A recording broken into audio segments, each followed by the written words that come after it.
नमस्कार भी सभी को। कैसे हो आप सभी? आई होप कि सब अच्छे होंगे। तो स्वागत है आपका हमारे युवा बूस्टर एकेडमी पे। तो जैसा कि आप सबको पता है, ये आज जो हमारी क्लास है ना, ये रीजनिंग की क्लास है। और ये हमारी पहली क्लास इंट्रोडक्शन की क्लास होगी, सिलेबस की क्लास होगी। ठीक है। तो 22 टॉपिक स्टार्ट कराएंगे, थोड़ा सा उसके बारे में बताएंगे, लेकिन कल से कंटिन्यू रहेगा टॉपिक, क्योंकि आज सिलेबस लिखवाना आपको 25-30 टॉपिक होते हैं रीजनिंग में। तो आपको कंप्लीट सिलेबस लिखवाया जाएगा, उसके बाद टॉपिक वाइज चलते रहेंगे। ठीक है। तो अपने यार दोस्तों में शेयर करो इस क्लास को, कि उनको बताना कि रीजनिंग की क्लास भी स्टार्ट हो चुकी है और दीपक सर पॉलिटी की क्लास भी स्टार्ट कर रहे हैं। तो जितना हो सके सब्सक्राइब करो हमारे चैनल को, लाइक करो, शेयर करो, और अपने जितने भी व्हाट्सअप, इंस्टाग्राम, टेलीग्राम, जितने आपके पास ग्रुप है, सारे ग्रुप में फैला दो। ठीक है। तो सबसे पहले आपको सिलेबस मेंशन किया जाएगा रीजनिंग का। और आपको पता है कि हर एग्ज़ाम, छोटे से लेके बड़ा exam, C G L, C P O, G D, जो अब फिलहाल दिल्ली पुलिस चल रहा है, इसमें भी काफ़ी 25 नंबर की रीजनिंग है। जी डी में भी 25 नंबर की रीजनिंग आएगी, सी जी एल में भी। लेकिन सी पी ओ में क्या है, 50 नंबर की रीजनिंग आती है, यानी 50 क्वेश्चन आते हैं। और इनमें सी जी एल में 25 क्वेश्चन आते हैं, लेकिन वो भी 50 नंबर का होता है। एक क्वेश्चन 2 नंबर का होता है। जी डी में 25 ही क्वेश्चन, और दिल्ली पुलिस में भी 25 ही क्वेश्चन। तो आपका जो जीडी का एग्ज़ाम है ना, वो आप सबको पता है फरवरी में स्टार्ट है। तो हम कोशिश करेंगे कि यहाँ फरवरी तक आपको कम से कम भी 60 से 70% रीजनिंग कंप्लीट करा दी जाए। और जैसे ही आपका जीडी का एग्ज़ाम स्टार्ट होगा, उससे 10 या 12 दिन पहले यहाँ पे कंप्लीट 25 क्वेश्चनों का सेट लगाएंगे आपका रीजनिंग का। ठीक है। तो रीजनिंग आपकी अच्छी खासी हो जाएगी, इसमें आप 25/25 स्कोर कर सकते हो। तो इसमें कोई दो राय नहीं है। रीजनिंग में आउट ऑफ आउट स्कोर कर सकते हो आप आराम से, तो ये प्लस पॉइंट बन जाएगा आपका। और बड़े आराम से धीरे से समझाएंगे। तो चलिए दोस्तों, सामने देखिए, सबसे पहले सिलेबस लिखेंगे रीजनिंग का, और उसके बाद आपको टॉपिक वाइज उठाएंगे। ठीक है। तो अब लिखना मत, पहले एक बार सिलेबस देखो कितने टॉपिक है इसके अंदर।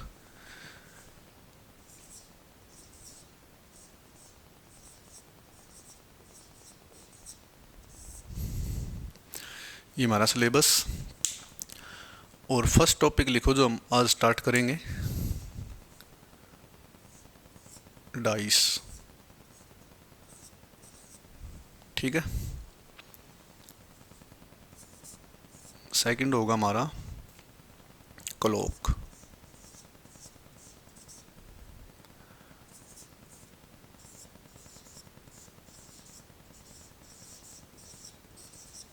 कैलेंडर।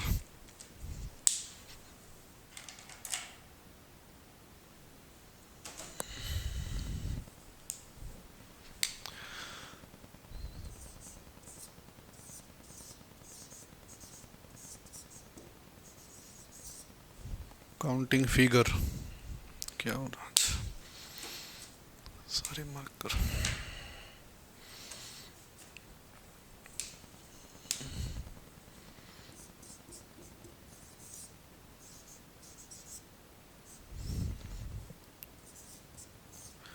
Counting figure.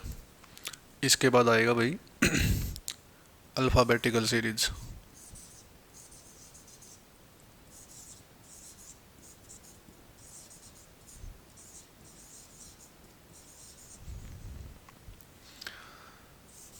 इसके बाद आएगा number series.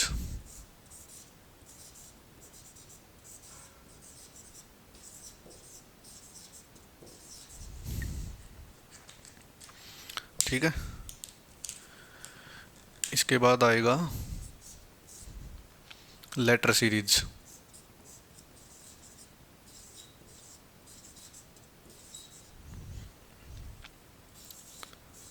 Missing number.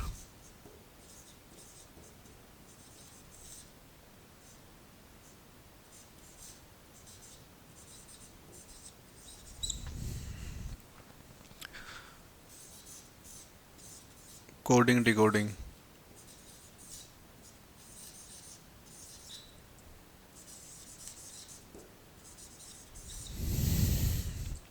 Coding decoding. 9 topic हो गए। अगला लिखो डिक्शनरी।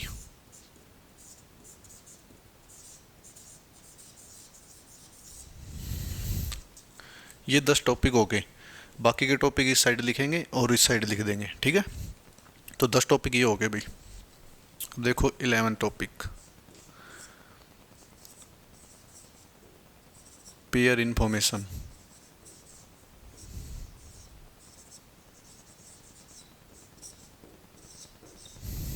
ठीक है।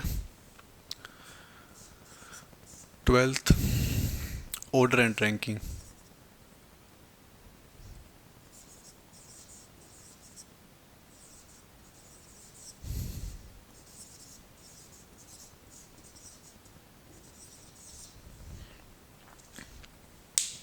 Order and ranking,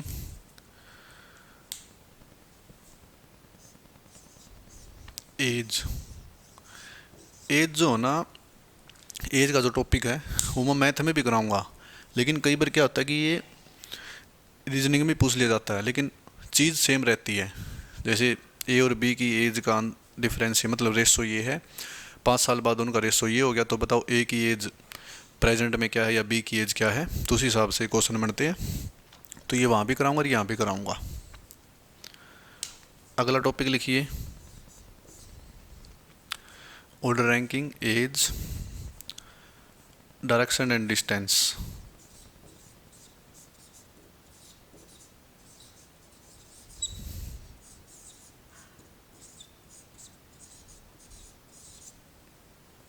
direction distance,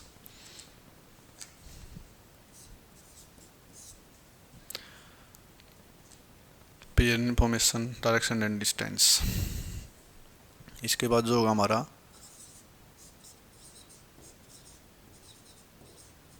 statement and conclusion.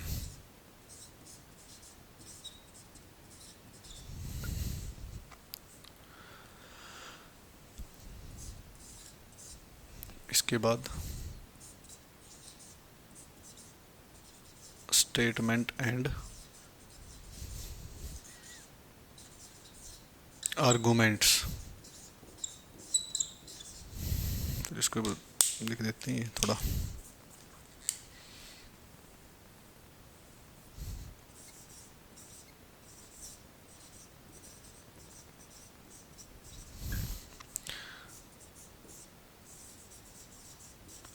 Cause and effect.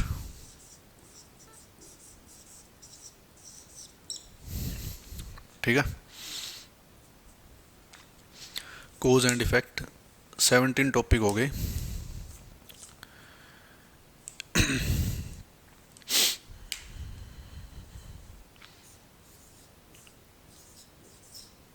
Syllogism,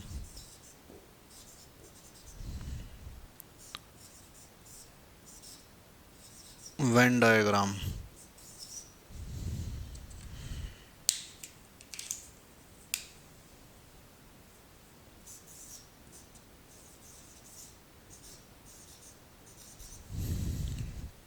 ठीक है। तो ये 19 टॉपिक हो गए। इस साइड लिखेंगे तो दिखेंगे नहीं, तो एक बार ये देख लो आप। Dice, clock, calendar, counting figure, alphabetical series, number series, letter series, missing number, coding and decoding, dictionary, pair information, order and ranking, age, direction distance, statement and conclusion, statement and argument, cause and effect, syllogism और Venn diagram. ठीक है। तो ये 19 topic हो गए। इनको rough कर देते हैं, तो बाकी बच्चे टॉपिक यहीं पे लिख देंगे।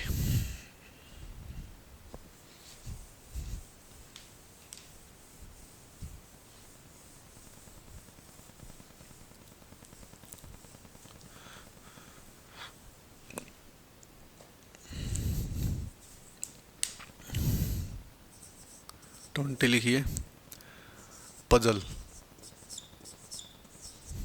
ये बैंकिंग में भी आती है।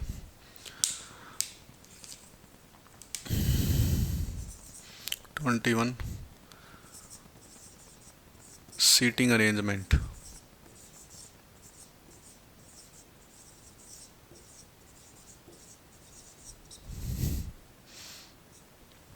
ठीक है।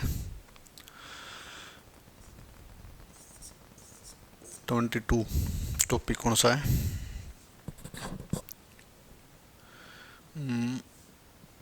Blood relation.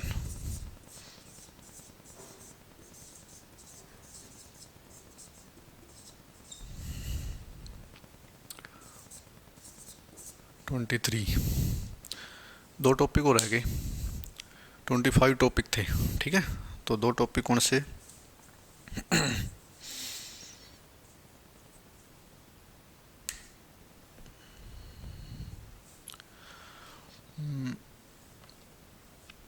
एनालॉजी,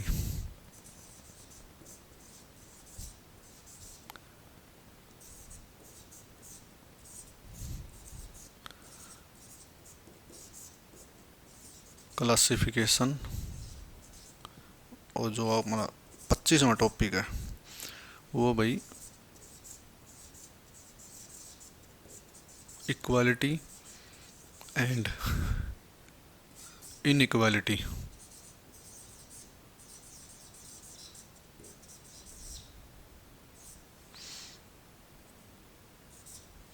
यानी समानता और असमानता। ये 25 टॉपिक है। ये जो 25 टॉपिक है ना, हमारी वर्बल रीजनिंग है। रीजनिंग जो है ना, दो पार्टों में डिवाइड है, एक वर्बल रीजनिंग, एक नॉन वर्बल रीजनिंग। जो ये है ना, ये वर्बल रीजनिंग के टॉपिक है सारे। जैसे ये है ना, statement conclusion, statement argument, cause effect, equality inequality, puzzle, ये पहले एसएससी में नहीं पूछे जाते थे। ठीक है, जैसे ही सीजीएल ने, एसएससी ने अपना वो चेंज किया पैटर्न, तो मेंस के एग्ज़ाम में भी रीजनिंग पूछी जा रही है अब। तो उसमें ये चैप्टर उठा रहे हैं, puzzle, seating arrangement, statement argument, conclusion, cause effect. ठीक है, वरना एसएससी के सिर्फ सीजीएल में देखो तो प्री में ही आती थी रीजनिंग, तो नॉर्मल रीजनिंग आती थी, इनसे क्वेश्चन नहीं आते थे। लेकिन अब इनसे भी आ रही है। ये बैंकिंग पैटर्न के ज़्यादा वे है टॉपिक।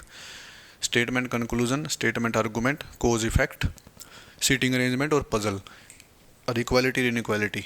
ठीक है, ये बैंकिंग पैटर्न पे है ज़्यादा।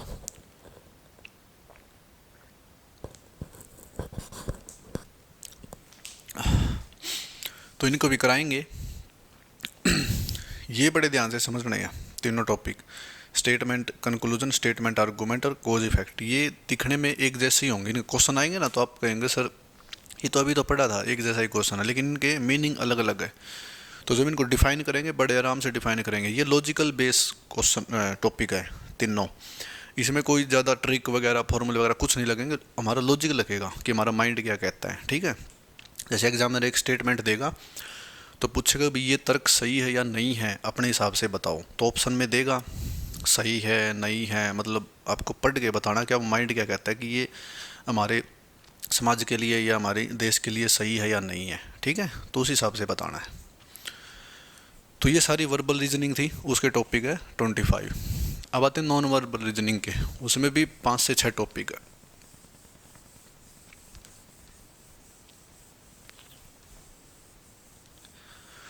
तो टोटल अगर देखें तो 30 के आसपास टॉपिक है रीजनिंग के।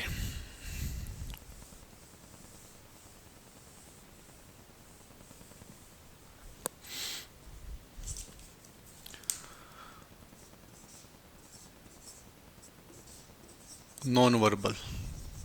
ठीक है, तो इसमें पहला टॉपिक आएगा हमारा मैट्रिक्स।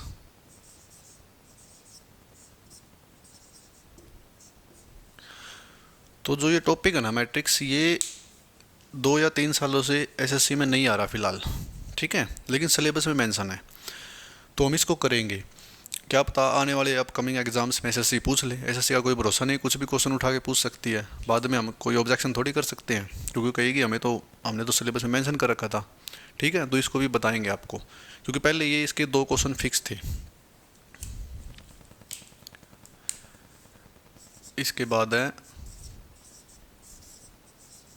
Paper cutting folding. ठीक है,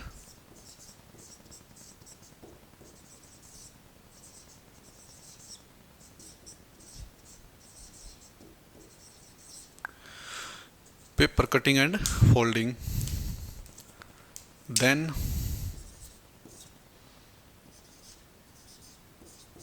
वाटर एंड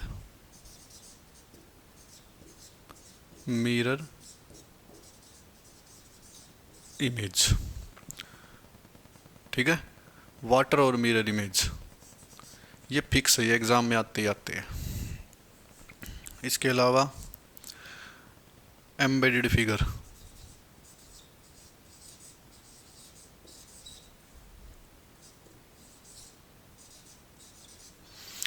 एम्बेडेड फिगर क्या होती है, जैसे कोई आपको फिगर देगा एग्ज़ाम में एग्जामिनर, ठीक है, और उसमें से कुछ हिस्सा मतलब ये कह देगा कि भाई इनमें चार ऑप्शन देगा और कहेगा भाई इनमें से कौन से ऑप्शन में ऐसा हिस्सा है जो उसमें फिगर में मेंशन है। जैसे यहाँ पे एक बड़ी सी फिगर बना देगा, चार ऑप्शन देगा, तो आपको ये दिखाना है कि इनमें से ये हिस्सा, इस फिगर का हिस्सा इसमें मेंशन है, तो होती है एम्बेडेड फिगर। और उसकी एक कंडीशन भी देता है कि रोटेट नहीं कर सकते आप, ठीक है, फिगर को रोटेट नहीं कर सकते, जैसे फिगर दे रखी है वैसे ही बताना आपको। और जो अगला टॉपिक है पांचवा, वो है कंप्लीट फिगर।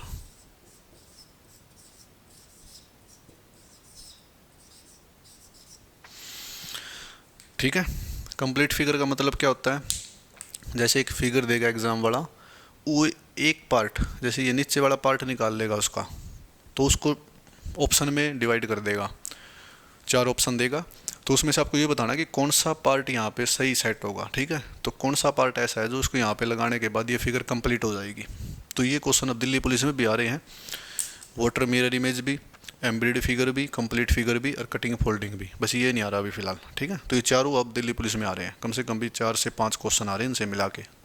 अगर एक एक क्वेश्चन भी लें तो 4 क्वेश्चन बन जाते हैं, एक एक दो क्वेश्चन भी उठा ले तो 6 क्वेश्चन बन जाएंगे। तो ये हमारा सिलेबस था भाई रीजनिंग का। 30 टॉपिक थे ये, ठीक है, और 30 टॉपिक आपको बड़े अच्छे से एग्ज़ाम ओरिएंटेड अप्रोच के साथ, जो रीजनिंग तो लगभग आपको पता है ट्रिक वगैरह पे चलती है, तो जो भी ट्रिक होगी हम सारी बताएंगे आपको।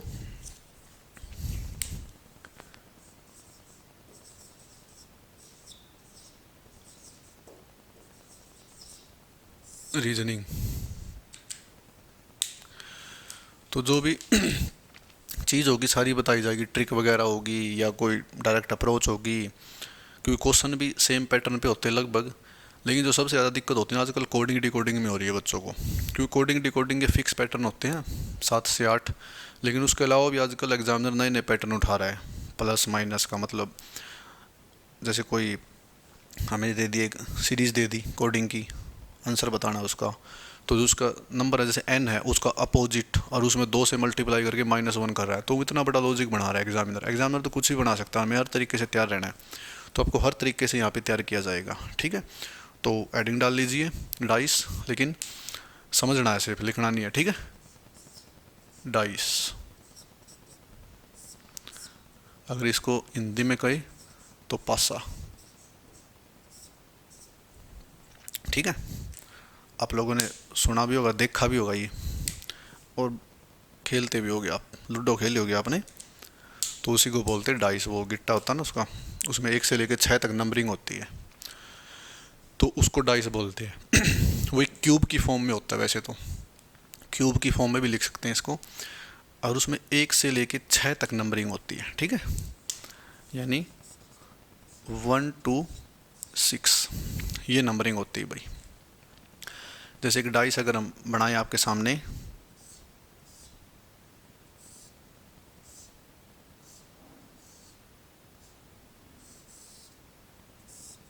ठीक है, जैसे इसमें 1 2 3 ऐसे नंबरिंग होती है। एग्ज़ाम में ऐसे ही आएगा, ये एक डाइस बनी पाएगी, तो सिंगल डाइस का भी क्वेश्चन आता है, डबल डाइस का भी क्वेश्चन आता है, तो जो टोटल होते हैं ना इसके डाइस के, वे 6 सरफेस होते हैं भाई।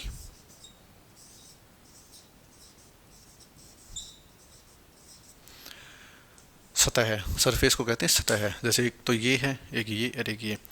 हम कोई भी डाइस रखेंगे ना ऐसे, तो हमें उसके सिर्फ 3 हिस्से ही दिखाई देंगे, यानी 3 सतह दिखाई देगी, एक तो सामने वाली, एक टॉप वाली, और एक या तो लेफ्ट वाली या राइट वाली, ठीक है। जैसे अभी यहाँ पे ये रख रखी है, तो इसकी एक तो हमने ये सामने वाली दिख रही है, ठीक है, सतह है इसकी सरफेस, एक टॉप वाली सरफेस दिख रही है, और एक ये राइट हैंड साइड वाली सरफेस दिख रही है, यानी लेफ्ट हैंड वाली नहीं दिख रही।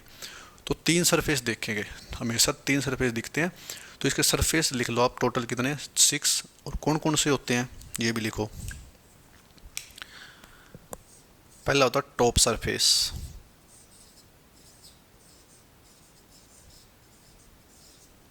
ठीक है, टॉप ये हो गया जैसे 1, और इसके नीचे क्या होगा, कुछ ना कुछ नंबरिंग होगी, तो वो होता है बॉटम सरफेस।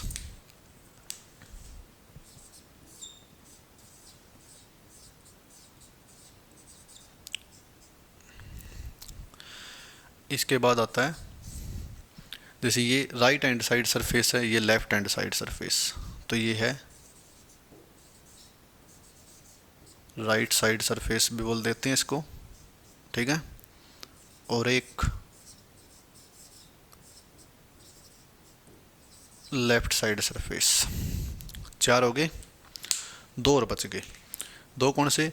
ये फ्रंट का सरफेस और वो इसके पीछे वाला बैक का surface.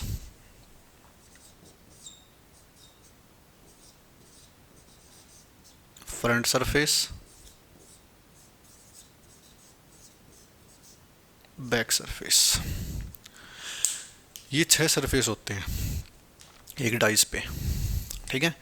Top surface, bottom surface, right side surface, left side surface, front surface और बैक सरफेस। तो एग्ज़ाम वाला ज़रूरी नहीं कि एक ही डाइस दे, वो 2 डाइस भी दे सकता है, ठीक है। अब क्वेश्चन कैसे बनते हैं? क्लोज डाइस भी होती है, ओपन डाइस भी होती है, लेकिन एक जो होते हैं इनके अपोजिट नंबर, जैसे 1 से लेकर 6 तक नंबरिंग होती है, तो इनको अपोजिट लिखते हैं ना। वैसे अपोजिट जैसे 1 6 ऐसे लिख दिया हमने, 2 5 3 4, बस यही नंबरिंग होती है, ठीक है। तो इनका जोड़ हमेशा 7 होता है, 7 7 7, 6 और 1 7, 5 और 2 7, 4 और 3 7, ये जोड़ 7 होता है। अब ज़रूरी नहीं कि यही अपोजिट है इनके, ये तो हमने अपने हिसाब से माने कि ये अपोजिट है। एग्जाम वाला तो कुछ भी दे देगा, यहाँ पे ज़रूरी नहीं कि 1 2 3 ही मिलेगा, 4 5 6 भी मिल जाएगा, 3 2 1 भी मिल जाएगा, 4 3 2 भी मिल जाएगा, लेकिन 6 से ऊपर नंबरिंग नहीं मिलेगी, ठीक है। मिलेगी इन 6 में ही, क्योंकि 6 तक नंबरिंग होती है डाइस में, अब सबको पता है। तो इसमें कितने टाइप के क्वेश्चन बनते हैं? एक तो होता है सिंगल डाइस का भी क्वेश्चन बनता है। क्वेश्चन हम कल से स्टार्ट करेंगे, आज सिर्फ इंट्रोडक्शन क्लास है, ये सिलेबस लिखवा है, बता देते हैं डाइस के बारे में, ठीक है। तो सिंगल क्वेश्चन भी बनता है इसमें, मतलब सिंगल डाइस से। डबल डाइस भी दे देता है एग्ज़ाम वाला, जैसे एक डाइस और बना देगा यहाँ पे, तो उसमें पूछ लेगा कि दोनों में बताओ भाई इसके अपोजिट कौन सा है, ठीक है। 3 डाइस भी दे देगा, 4 भी दे देगा कभी कभी, तो एग्ज़ाम वाले की मर्जी है, लेकिन मैक्सिमम जहाँ तक देखा ना तो 4 डाइस ही देता है, 4 से ऊपर डाइस नहीं देता, क्योंकि 4 से ऊपर डाइस देता है ना तो ज़्यादा लेंथी हो जाता है क्वेश्चन, बहुत देखना पड़ता है उसको, बहुत बारीकी से समझना पड़ता है। तो हम आपको 4 डाइस तक यहाँ सॉल्यूशन करवाएंगे, जैसे ये फर्स्ट डाइस है, सेकंड, थर्ड और फोर्थ ऐसे लिखवाएंगे, और चारों डाइस में कंपेयर करना बताएंगे, ठीक है। और क्वेश्चन कैसे बनता है? एक तो ये बताओ, जैसे इनके अपोजिट पूछेगा, या जो इसमें नंबरिंग नहीं है वो पूछेगा।